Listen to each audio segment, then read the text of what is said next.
Shame is a man killer, straight up. Shame will destroy your momentum faster than anything that there is.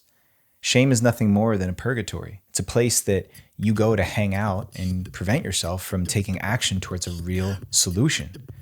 So why do we do this to ourselves? I believe that shame is self-generated. Nobody makes me feel shame. Nobody tells me that I should feel ashamed and makes me have to feel that way. I might get that message. In fact, it's part of our English vernacular. You should be ashamed of yourself. But it's not an absolute. Somebody suggesting that I feel shame, that's different than me actually being forced to feel shame by somebody else.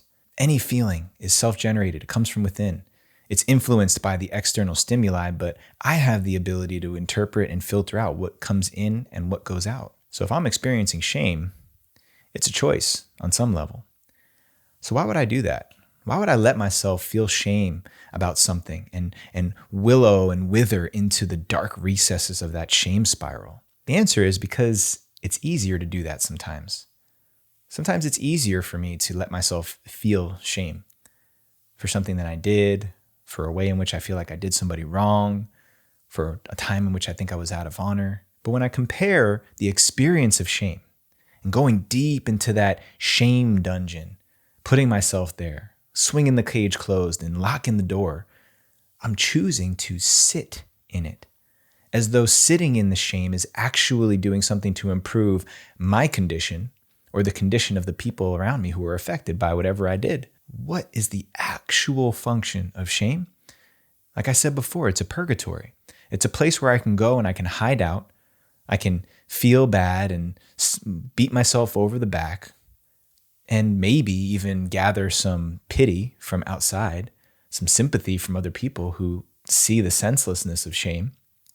But ultimately, it prevents me from restoring, from recovering. Because even if I did somebody wrong, even if you stepped outside of your integrity, the more noble thing to do is to correct it.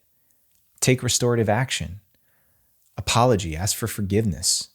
Do what it takes to make something right. Restore a relationship if it's possible. Make amends. Take account of my actions and my responsibilities.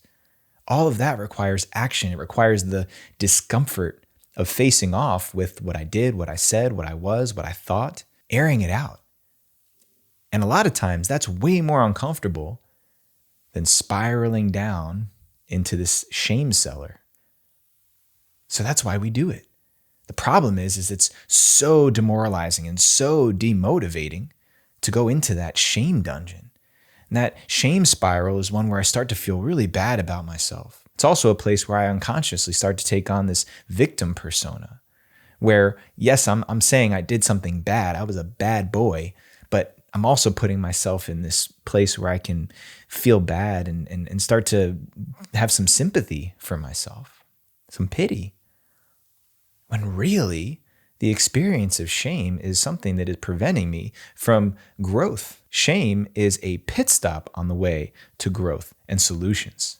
And if we're talking about being a rising man, if we're talking about raising the standard of accountability and integrity in all of our relationships and in our communities, then we need men who aren't going to go and suffer and sequester themselves into the shame spiral. We need to swirl out of that, even if it's the more uncomfortable thing, especially when it's the uncomfortable thing. Because if it's the right thing for me to do, by my honor, by my connection to my integrity, my internal compass that tells me what's right and what's wrong for me and the people around me, then I must. I'm compelled to act in that direction. Shame is just a reflection of my fear not to step forward into my greatness, into my excellence, into a higher standard. Shame is a wall that keeps me protected and safe from doing the more vulnerable thing. And the reason it feels so vulnerable is because I don't know what the outcome is going to look like. I don't know exactly what's going to happen. I have to first take a risk. I have to jump off that cliff not knowing if I'm going to fly or fall. But if I accept that risk, and I take that restorative action, I can pull myself out of that shame spiral that I created, that I allowed to come in for myself. And I can bring some light into that darkness. I can remember that I'm not alone. I'm not the only one who has done something like this, who has said or thought or believed what I believed that made me feel and experience shame in the first place. I can shine light into that dark spiral of a cellar that shame lives and dwells and feeds on me in. And before I know it, I'm starting to pull myself back to the surface. So if you're a man who's experiencing shame, let's acknowledge and take responsibility for putting ourselves there. And if you continue to experience shame after listening to this, then recognize and accept it as your choice. It's your choice to continue living in that shame story that keeps you right where you are. Because right in front of you is an opportunity to correct it, to make it right, to restore relations again. Pull yourself out of that cellar, but it's going to be uncomfortable at first. It might even hurt a bit. It's like stepping out into the light from the darkness. At first, it's blinding.